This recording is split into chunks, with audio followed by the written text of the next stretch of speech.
Iga hüvastijat on raske, kuid mõnikord paratamatu ja vajalik.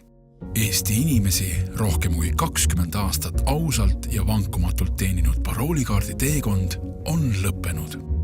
Kui paroolikaardi viimne päev sai kõigile teatavaks, tuli turvalisemasse tulevikku suunata kõigest 1 aasta jooksul 230 000 Swedbanki klienti. Teeneka paroolikaardi hüvastijätu turnee oli alanud. Iga muutus on alguses natuke hirmutav. Sellepärast alustasime mänguliste reklaamidega ja näitasime, kes on autentimise uus kuningas. Olukorda ilustamata ütlesime digi- ja välimeedias, et peagi on paroolikaardi parim kasutusviis sõna otseses mõttes kõikvõimsate mobiilsete lahenduste toetamine. Kinodes rääkisime filmisõprade keeles. Sõnumid tehnoloogia võidukäigust ja saabunud tulevikust kuulutasid Matrixi motiivid. Iga kohustus on tüütu, iga loobumine on veidi kurb. Vaatenurk aga muutub, kui maskeerida kohustus ja paroolikaardist lahkuminek mänguks. Mäng ja loosimised alaku. Igast paroolikaardist saab lotopilet. Riigi uusimast lotost sai osa võtta üle terve Eesti.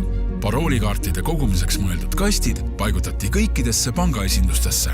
Paroolikaardi loteriis osales kokku ligi 90 000 inimest ja kõik paroolikaardid võrdusid kokku lausa 300 kilogrammi plastikuga.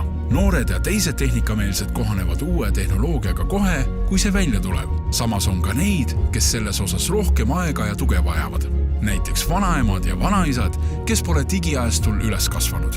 Paljud neist hakkasid enda alles paroolikaarte ja netipanka kasutades koduselt tundma.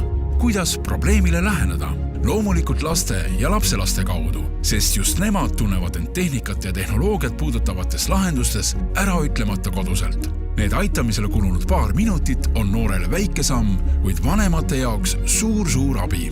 Ja kui ühel vanema põlvkonna esindajal on Smart ID nutikas lahendus juba käpas, saab tema juba omakorda enda sõpru aidata. Just nii lihtne ongi Smart ID-d kasutada ja astuda panganduse minevikust tulevikku. Kokku külastati aasta jooksul kampaanialehte 500 000 korda, kusjuures tegusamatel nädalatel jõudis kuni 30 000 inimest uudistama mugavamaid ja turvalisemaid autentimise võimalusi. Külastused ei tähenda aga automaatselt veel tegusid, kuid selle pea aastase kampaania jooksul võeti ette palju olulisi samme.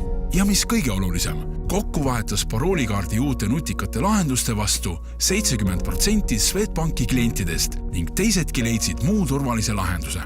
Tere tulemast panganduse olevikku ja tulevikku. Hüvasti paroolikaart. Tere Smart ID!